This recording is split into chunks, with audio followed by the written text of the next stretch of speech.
नमस्कार किसान भाइयों, आपका बहुत बहुत स्वागत है हमारे यूट्यूब चैनल खेती गिरों में।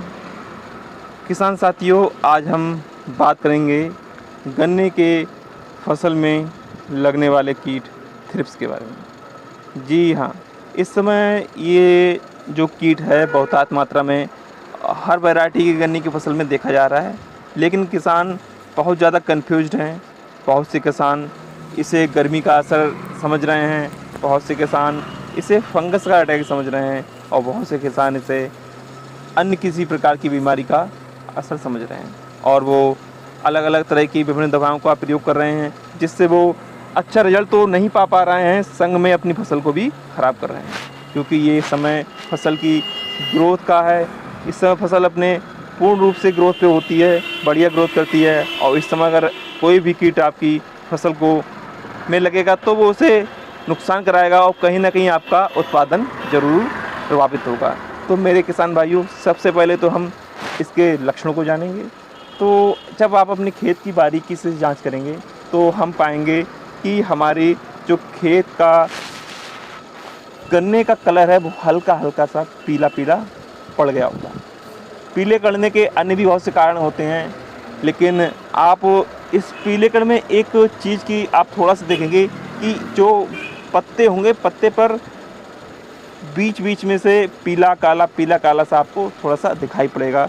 ऐसा लगेगा कि जैसे गन्ने के पत्ते से किसी ने बीच बीच से रस को चूसा है और वहाँ पर थोड़ा सा पीलापन, हल्का पीला दिखाई पड़ेगा आपको।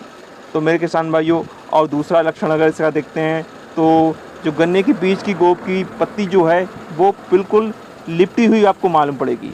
इस प्रकार से जैसे रस्सी को लपेट देते हैं, इस प्रकार से, और बहुत नुकीली भाला के टाइप से आपको बनी हुई दिखाई पड़ेगी। तो किसान भाइयों, आप समझ जाएं उसमें थ्रिप्स का अटैक है। तीसरा इसका लक्षण, जब आप उस गोब को, बीच वाली गोब को खोलेंगे तो उसमें ऊपर की साइड में जहाँ से वो लपेटी होगी या सबसे नीचे अंदर की साइड में आपको महीन महीन से काले काले से चींटी की तरह बिल्कुल दिखाई देगा, जिसे हम थ्रिप्स बोलते हैं।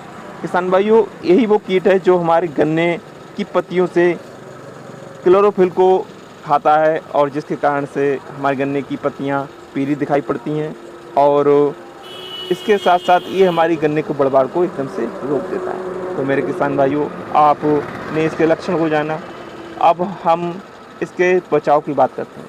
तो किसान भाइयों, बिना देर किए हुए हम इसमें कुछ दवाओं का प्रयोग कर सकते हैं। अगर हम थोड़ी सस्ती दवा की बात करें तो इसमें बाइपेंथ्रिन प्लस इमिडाक्लोप्रिड का आप कॉम्बिनेशन डाल सकते हैं, जो थोड़ा सस्ता पड़ता है। अगर महंगी दवाई की बात करें तो इसमें फिप्रोनिल 40% प्लस इमिडाक्लोप्रिड 40% WG में आप डाल सकते हैं। इस कॉम्बिनेशन में कुछ फेमस कंपनियों जैसे सुमोटोमो कंपनी की पुलिस या इफ़को की सीरासाकी आती है, जिसे आप अपने खेत में प्रयोग कर सकते हैं। और सस्ते कॉम्बिनेशन जो हमने बताया था बाइपेंथ्रिन प्लस इमिडाक्लोप्रिड में, इसमें बाइपेंथ्रिन जो आता है वो FMC की टालस्टार में आता है और इमिडाक्लोप्रिड आप इसमें अलग से मिला सकते हैं।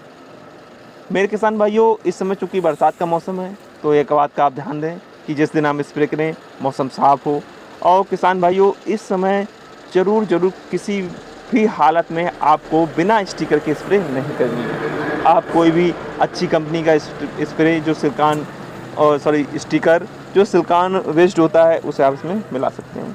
किसान भाइयों, वो थोड़ा सा कॉस्टली आपकी कॉस्ट को जहाँ तक बढ़ाता है, लेकिन उससे कहीं ज़्यादा आपके लिए बेनिफिशियल होता है। तो किसान भाइयों, आपको ये जानकारी कैसे लगी आप ज़रूर बताएं हमें, और ये वीडियो अच्छा लगा हो तो आप इसे लाइक करें और चैनल को